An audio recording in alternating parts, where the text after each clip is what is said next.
بسم اللہ الرحمن الرحیم۔ نبی پاک اور رکانہ پہلوان۔ رکانہ بن عبد یزید نامی ایک خوبصورت، بہادر اور ذہین مرد تھا۔ یہ عرب کا نامی غرامی پہلوان تھا۔ بہت سارے پہلوان آئے جنہیں اس نے ایک ہی داؤں میں پٹک کر اٹھنے کے قابل نہ چھوڑا تھا۔ وہ وحشی انسان تھا، صرف لڑنا مارنا جانتا تھا۔ ایک دفعہ مسلمانوں کو تنگ کرنے والے 3-4 آدمیوں نے ایک دن رکانہ پہلوان کو خوب کھلایا پلایا اور اس سے کہا کہ محمد جو نبی ہونے کا دعویٰ کرتا ہے وہ کسی کے ہاتھ نہیں آتا، نہ اپنی تبلیغ سے باز آتا ہے اور نہ ہی وہ کسی سے ڈرتا ہے، اور لوگ اس کی باتوں کے جادو میں آتے چلے جا رہے ہیں۔ کیا تم اسے سیدھا نہیں کر سکتے؟ رکانہ نے کہا، کیا تم میرے ہاتھوں سے اس کی ہڈیاں توڑوانا چاہتے ہو؟ رکانہ نے بہت ہی بڑے تکبر بھرے لہجے میں کہا، لاؤ اسے میرے مقابلے پہ، لیکن کہیں وہ میرا نام سن کر مکے سے بھاگ تو نہیں جائے گا۔ پھر اس نے کہا، نہیں نہیں، میں اس کے ساتھ لڑنا بھی اپنی توہین سمجھتا ہوں۔ اس نے اکسانے والے آدمیوں کی بات نہ مانی۔ وہ کسی پہلوان کو اپنے برابر ہی نہیں سمجھتا تھا۔ مسلمانوں کے دشمن خاموش ہو گئے، لیکن سوچتے رہے کہ محمد کو رکانہ کے ہاتھوں گرا کر اس کا تماشا بنایا جائے۔ مکے کے یہودی خاص طور پر رسول کریم کے دشمن تھے، لیکن وہ کھل کر میدان میں نہیں آتے تھے۔ وہ خوش تھے کہ اہل قریش آپس میں ایک دوسرے کے دشمن ہو گئے۔ انہیں پتہ چل گیا کہ قریش کے کچھ آدمیوں نے رکانہ پہلوان کو اکسایا کہ وہ رسول کریم کو کشتی کے لیے للکارے، لیکن رکانہ نہیں مان رہا۔ ایک روز رکانہ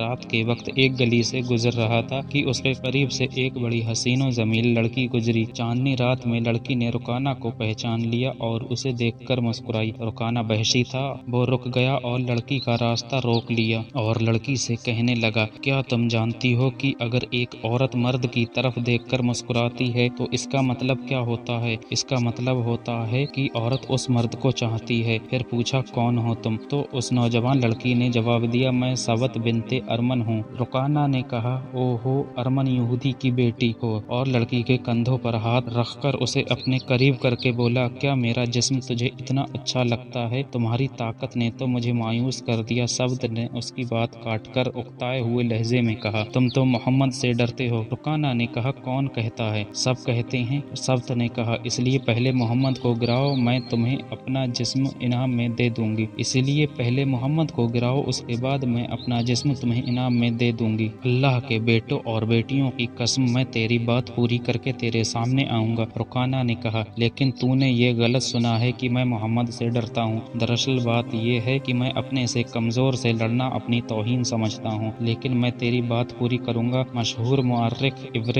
حشام نے لکھا کہ رکانہ نے محمد کو کشتی کے لیے للکارا اور ان سے کہا، میرے بیٹے، تم بڑے دل اور بڑی جرأت والے آدمی ہو۔ میں یہ بھی جانتا ہوں کہ تم جھوٹ بولنے سے نفرت کرتے ہو، لیکن مرد کی جرأت اور صداقت کا پتہ اکھاڑے میں چلتا ہے۔ آؤ میرے مقابلے میں اکھاڑے میں اترو۔ اگر تم مجھے گرا دو تو میں تمہیں اللہ کا بھیجا ہوا نبی مان لوں گا۔ اللہ کی قسم، تمہارا مذہب قبول کر لوں گا، لیکن یہ ایک چچا اور بھتیجے کی کشتی نہیں ہوگی۔ رسول اکرم نے رکانہ کی للکار کے جواب میں کہا، ٹھیک ہے، یہ لڑائی ایک بت پرست اور سچے دین کے پیغمبر کی لڑائی ہوگی۔ اگر تو ہار گیا تو اپنا وعدہ بھول نہ جانا۔ یہ خبر مکہ میں صحرا کی آندھی کی طرح پھیل گئی کہ رکانہ پہلوان اور محمد کی کشتی کا مقابلہ ہوگا، اور جو ہار جائے گا وہ جیتنے والے کا مذہب قبول کرے گا۔ قریش کا بچہ بچہ، مرد و زن اور یہودی ہجوم بھیڑ کر کے آ گئے۔ مسلمانوں کی تعداد اس وقت بہت تھوڑی تھی۔ وہ تلواریں اور برچھیوں سے مسلح ہو کر آئے تھے، کیونکہ انہیں خطرہ محسوس ہو رہا تھا کہ شاید قریش کو بہانہ بنا کر رسول کریم کو نقصان پہنچائیں گے۔ عرب کا سب سے زیادہ طاقتور اور بحثی پہلوان رکانہ بن عبد یزید رسول کریم کے مقابلے پر اترا۔ اس نے حضور پاک پر ایک طنزیہ نظر ڈالی، آپ پر تھپکی کسی۔ حضور کریم صلی اللہ علیہ وسلم نے دعا پڑھی اور اللہ سے کہا، یعنی شروع کرتا ہوں اللہ کے نام سے، اور اسی پر مجھے بھروسہ ہے جو میرا اور تیرا دونوں کا رب ہے۔ پھر آپ مکمل خاموشی اور اطمینان سے رکانہ پہلوان کی آنکھوں میں آنکھیں ڈال کر دیکھتے رہے کہ وہ خبری میں کوئی داؤں نہ کھیل جائے۔ رکانہ آپ کے ارد گرد یوں گھوما جیسے شیر اپنے شکار کے ارد گرد گھومتا ہے۔ کفار کا ہجوم رسول کریم کا مذاق اڑا رہا تھا۔ مسلمان خاموش تھے، وہ دل ہی دل میں اللہ کو یاد کر رہے تھے۔ انہوں نے اپنی تلواروں کے دستوں پر ہاتھ رکھے ہوئے تھے۔ پھر آنن فانن نہ جانے کیا ہوا کہ رسول کریم نے کیا داؤں کھیلا کہ مورخ لکھتے ہیں کہ آپ نے رکانہ پہلوان کو اٹھا کر زمین پر پٹک دیا اور وہ چاروں خانے چت پڑا تھا۔ سارے لوگ دنگ رہ گئے۔ رکانہ زخمی شیر کی طرح اٹھا اور آپ سے کہا، تم نے میرے ساتھ دھوکہ کیا، مجھ پر حملہ